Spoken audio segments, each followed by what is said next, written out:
بعد اگر دل چاہے تو نہا لو، نہا لو، جب نہا لو گے تو بشاشت پیدا ہو جائے گی۔ یہ فرض نہیں ہے، جسم کو سکون لانے کے لیے طریقے ہیں۔ نہا لو، مرد نہا لے، عورتیں نہا لے، نہانے کے بعد مغرب کی نماز سے پہلے بیٹھ جاؤ،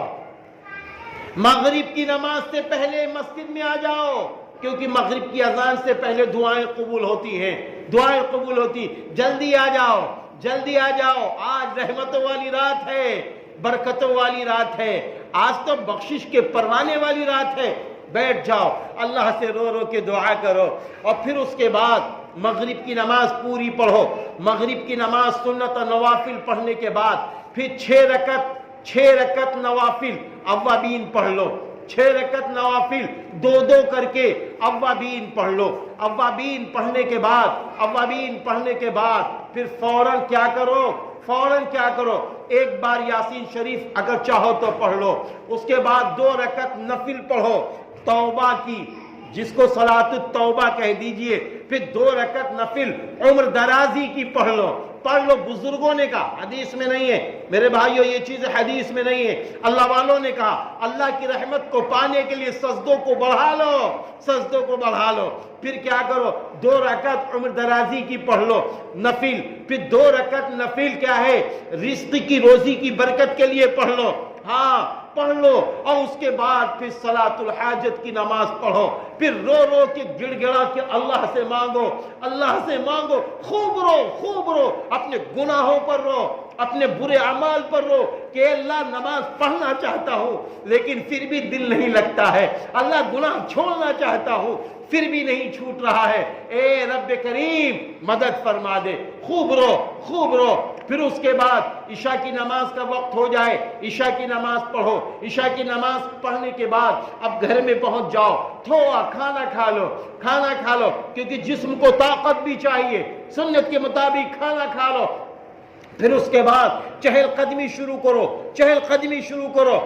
قدمی میں درود پڑھتے رہو، استغفار پڑھتے رہو، پہلا کلمہ پڑھتے رہو، کیونکہ رات کا کھانا کھا کے چہل قدمی ہے، یہ سنت ہے، اور دن کا کھانا کھا کے قیلولہ ہے، یہ سنت ہے۔ اب رات کا کھانا کھا لیا، چہل قدمی شروع کرو، اور پھر اس کے بعد میرے بھائیوں آ جاؤ قرآن پاک کی تلاوت کرو، کیونکہ اماں جان حضرت عائشہ صدیقہ رضی اللہ تعالیٰ عنہ فرماتی ہیں کہ میں نے 15ویں شعبان کو اپنے محبوب کو بستر پہ نہیں دیکھا، میں بے چین ہو گئی، تو آپ فرماتی ہیں میں نے مدینۃ المنورہ کے وہ قبرستان جس کو جنت البقیع کہتے ہیں، اس قبرستان میں نے اپنے محبوب نبی کو سب کو دعائے مغفرت کرتے ہوئے میں نے محبوب نبی کو دیکھا کہ سب کے لیے دعائے مغفرت فرما رہے ہیں۔ تو میرے بھائیوں اگر آپ کا جی چاہے تو قبرستانوں میں جاؤ، لیکن شور ہنگامے کے ساتھ نہیں، ایک موٹر سائیکل میں 3 لوگ نہیں، تیز ترات دوڑ رہے ہیں،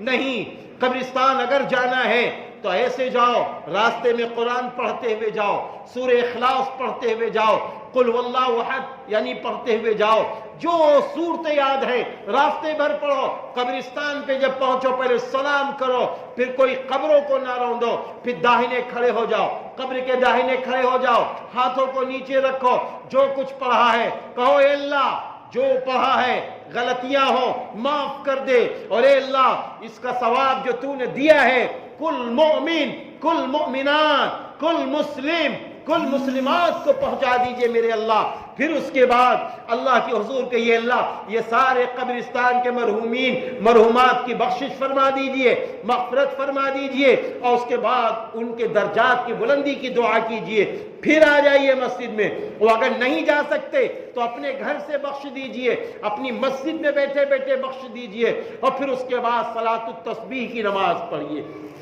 2 رکعت کر کے نفل صلاۃ التسبیح کی نماز پڑھیے، پھر اس کے بعد دعا کیجئے، خوب روئیے، اپنے لیے، خاندان کے لیے، سارے انسانوں کے لیے اللہ سے دعا کیجئے۔ پھر اس کے بعد تہجد کا وقت آ جائے گا، کیونکہ یہ لمبے ذکر و اذکار چلتے ہیں، تہجد کی نماز پڑھو، اور پھر تہجد کی نماز پڑھنے کے بعد پھر روزہ رکھنے کی نیت کرو، سحری کھاؤ۔ 15ویں شعبان کی روزے کی بڑی فضیلت ہے، اس لیے اس روزے کو نہ چھوڑو میرے بھائیوں۔ آپ صلی اللہ علیہ وسلم خود بھی روزہ رکھتے تھے اور صحابہ کرام رضی اللہ عنہم اجمعین سے بھی فرماتے تھے 15ویں شعبان کا روزہ رکھو، اس لیے اس کو روزہ رکھو۔ اور روزہ رکھنے کے بعد پھر میرے بھائی فجر کی نماز پڑھے بغیر سونا نہیں، ورنہ پوری رات کا عبادت کا ثواب فرض کے آگے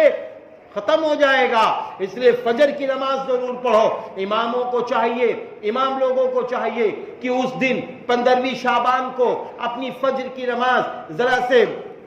تھوڑی سی جلدی کر لیں۔ جب وقت ہو جاتا ہے نا، ایک ہوتا ہے ہمارے امام صاحب رحمۃ اللہ علیہ کے نزدیک یہ ہے کہ فجر کی نماز آخری وقت میں پڑھنا افضل ہے، لیکن اس دن ذرا سے پہلے کر لو، کیونکہ لوگ پوری رات کے جگے ہوئے ہیں، لوگ پوری رات کے جگے ہوئے ہیں۔ رات ہی میں اعلان کر دو عشاء میں کہ انشاءاللہ کل فجر کی نماز 20 منٹ پہلے انشاءاللہ ہو جائے گی، تاکہ لوگوں کو راحت مل جائے۔ پھر اس نماز پڑھ کے جاؤ گھر پہ، اگر جی چاہے تو اور عبادت کرو، ورنہ سونا چاہے تو سو جاؤ، سو جاؤ میرے بھائیوں۔ اس طرح رات اگر ہم گزار لے گئے اللہ کے سامنے دعا مناجات کے ساتھ، یہی ہماری بہنیں عمل کریں، یہی ہمارے بھائی لوگ عمل کریں، تو انشاءاللہ بڑا نفع ملے گا، بڑا نفع ملے گا، ساری مصیبتیں ٹلیں گی، اللہ کی مدد آ جائے گی، کیونکہ دینے والا اللہ ہے، دینے والا اللہ ہے، ہر چیز کا مالک اللہ ہے۔ اللہ رب العزت ہم سب کی مدد فرمائے۔ آنے والے شعبان میں